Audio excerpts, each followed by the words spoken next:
გამიფუჭდა მიკროფონი. მოდი აბა ნახოთ რა ფასები აქვს. კარგი რა, მოსესვალი გაქვთ. აი, ჩემი ძველი მიკროფონიც. დავშალე შიგნეულობა გამოვე. კორპუსი კარგია, გამოდგება. ეხლა კი პლატა ავაწყოთ. შევაგროვოთ კომპონენტები. და ახალი მიკროფონის გვექნება. მიკროფონი უნდა ავაწყოთ ერთ ტრანზისტორს. ტრანზისტორი სად ვიშოვოთ? აი, ახლა გაჩვენეთ, სად უნდა ვიშოვოთ ტრანზისტორი.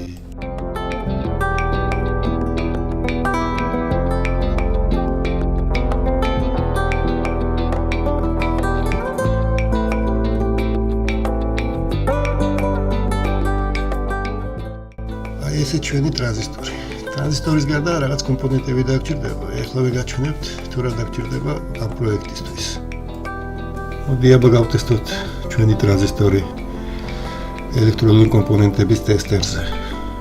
კი, გამოდგება, ეგ არის რაც გვინდა. ენარხიანი ტრანზისტორია. აი ესე ჩვენი ტრანზისტორი.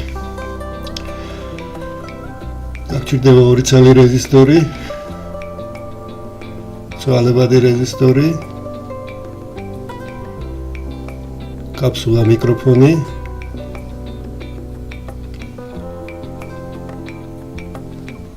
კერამიკული კონდენსატორი, ელექტროლითიუმი კონდენსატორი და სამაკეტო პლატა.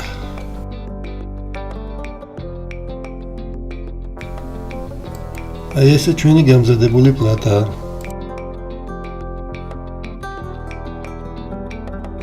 აი სქემატურად ჩვენი მიკროფონი ასე გამოიყურება. R1, R2 თითო კილოომი რეზისტორებია. ცვალებადი რეზისტორიც 1 კილოომია. კერამიკული კონდენსატორი 100 პიკოფარადი. აი თვითონ კაფსულა არის. აი კაფსულას დააგვირდით, აი 3 ხაზი რო აქვს, ხო? ეგ მინუსისკენ უნდა დააერთო, ანუ ამასაც პოლარობა აქვს, თავისი დაერთების პრინციპი აქვს. შტეკერი, ტრანზისტორი და 57 მიკროფარადი კიდევ ერთი კონდენსატორიც. მოდი ეგ ყველაფერი მოვათავსოთ კორპუსში და გავტესტოთ.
ერთი 2 3 4 1 2 3 4